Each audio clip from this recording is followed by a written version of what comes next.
بسم اللہ الرحمن الرحیم الحمدللہ رب العالمین۔ تمام تعریفیں اس وحدہ لا شریک کے لیے ہیں جس کے قبضہ قدرت میں ساری کائنات کی جان ہے۔ السلام علیکم ورحمۃ اللہ ناظرین، آپ دیکھ رہے ہیں میرا یوٹیوب چینل تربیت اور ترقی اور میرا نام ہے حافظ شہزاد اسلم۔ ہمارا آج کا موضوع بچوں کی اہمیت ہے۔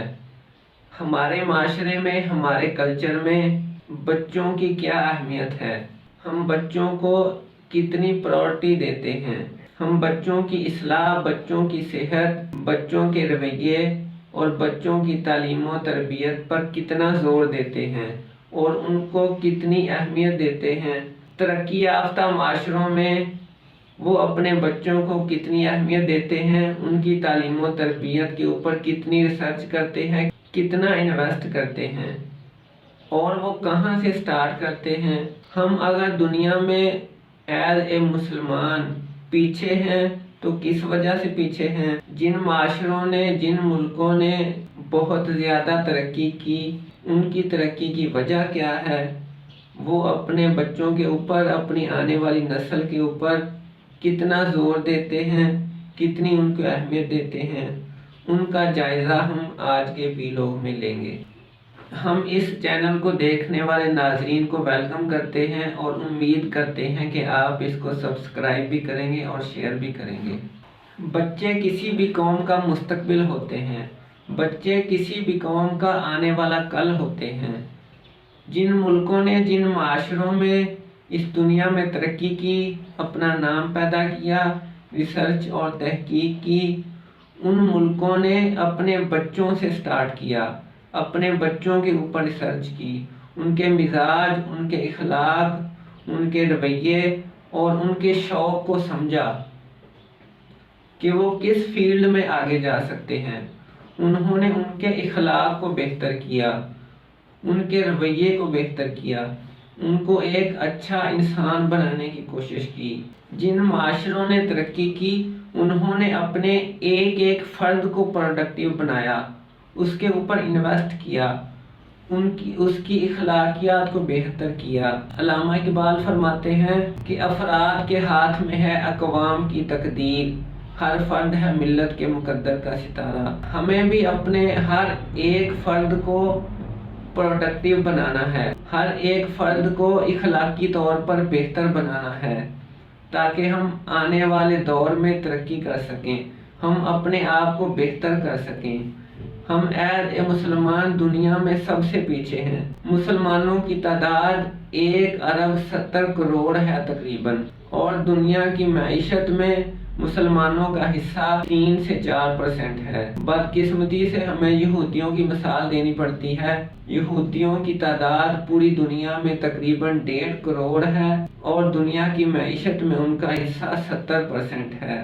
میرا مقصد اپنے لوگوں کو مٹیریلسٹک بنانا نہیں ہے، میرا مقصد یہ ہے کہ ایک وقت تھا کہ مسلمان دنیا کو لیڈ کر رہے تھے اور آج مسلمان دنیا میں ذلیل و رسوا ہو رہے ہیں اور دنیا میں سب سے پیچھے ہیں، اخلاقی طور پر بھی پیچھے ہیں اور دنیا داری میں بھی پیچھے ہیں۔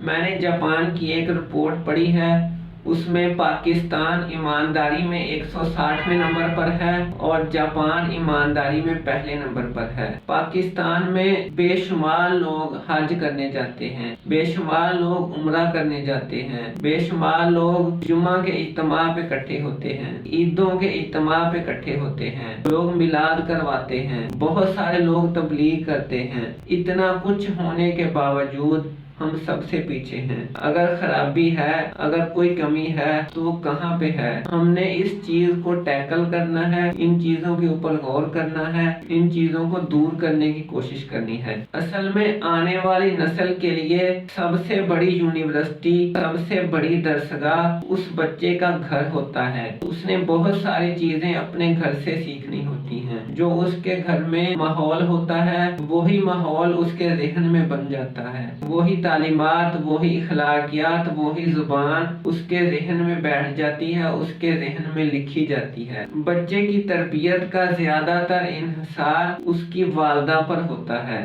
والدین بچے کی تربیت کے اوپر بہت زیادہ اثر انداز ہوتے ہیں۔ اگر والدین اردو بولتے ہیں تو بچے بھی اردو ہی بولیں گے، اگر بچے کے والدین انگلش بولتے ہیں تو بچہ بھی انگلش بولے گا، اور بہت سارا مزاج، بہت سارا اخلاق، بہت ساری اور عادتیں وہ والدین سے ہی بچے میں ڈائیورٹ ہوتی ہیں، بچے کو منتقل ہوتی ہیں۔ ناظرین، یہ بات افسوس کے ساتھ کہنی پڑتی ہے کہ یہودیوں کا رقبہ اور آبادی دنیا میں بہت کم ہے، اس کے باوجود انہوں نے اپنی آبادی اور اپنے رقبے کو اپنی ترقی میں رکاوٹ نہیں بننے دیا۔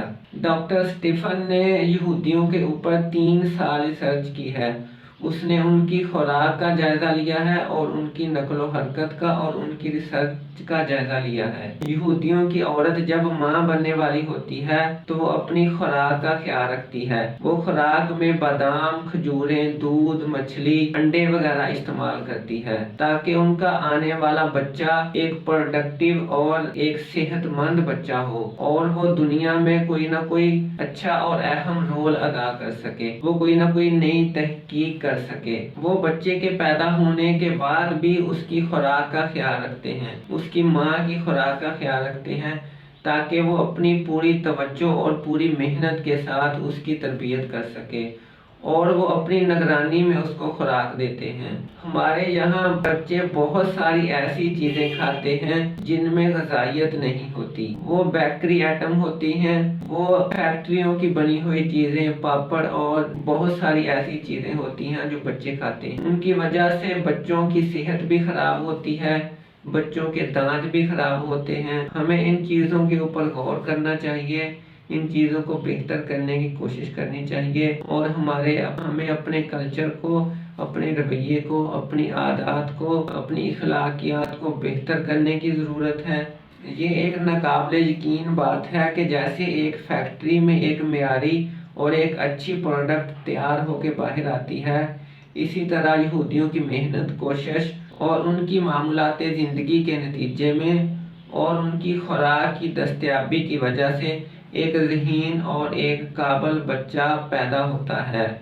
مسلمانوں کی تاریخ بھی ایسے واقعات سے بھری پڑی ہے کہ جن ماؤں نے اپنے بچوں کو وضو کر کے اور نفل پڑھ کے دودھ پلایا، ان کے بچے ائمہ اور مجتہدین بنے، اور تاریخ نے ان کو عبد القادر جیلانی کی شکل میں دیکھا۔ اور جن ماؤں نے اپنے بچوں کو بہادری کی لوریاں سنائیں، ان کو بہادر بنانے کی کوشش کی، ان کو سخت جان بنایا، ان کو محنت کروائی، ان کے بچے سپہ سالار اور فاتحین بنے، اور ہماری تاریخ نے ان کو صلاح الدین ایوبی کی شکل میں دیکھا۔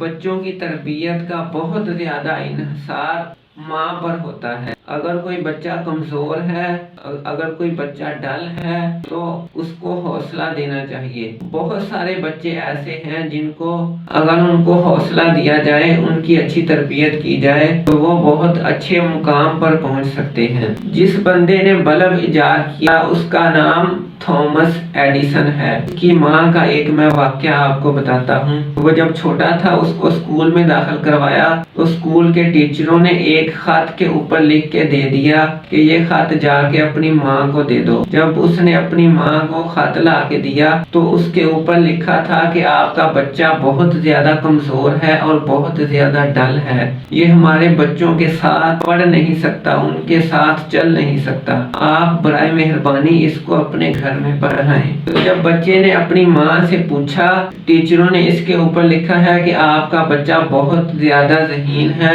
اور بہت زیادہ تیز ہے، ہم اس کو اپنی کلاس کے ساتھ چلا نہیں سکتے، آپ برائے مہربانی اس کو اپنے گھر میں پڑھائیں۔ تو اس کی ماں نے اس کی ایسی گرومنگ کی، اس کو ایسے تربیت دی، اس کو ایسے تیار کیا کہ اس نے بعد میں پھر 1249 ایجادات کی، اور بلب بھی اس نے ایجاد کیا، اور آج تک جس فارمولے کے تحت اس نے بلب ایجاد کیا تھا، آج تک اس کے علاوہ کسی فارمولے کے تحت بلب نہیں بن سکا۔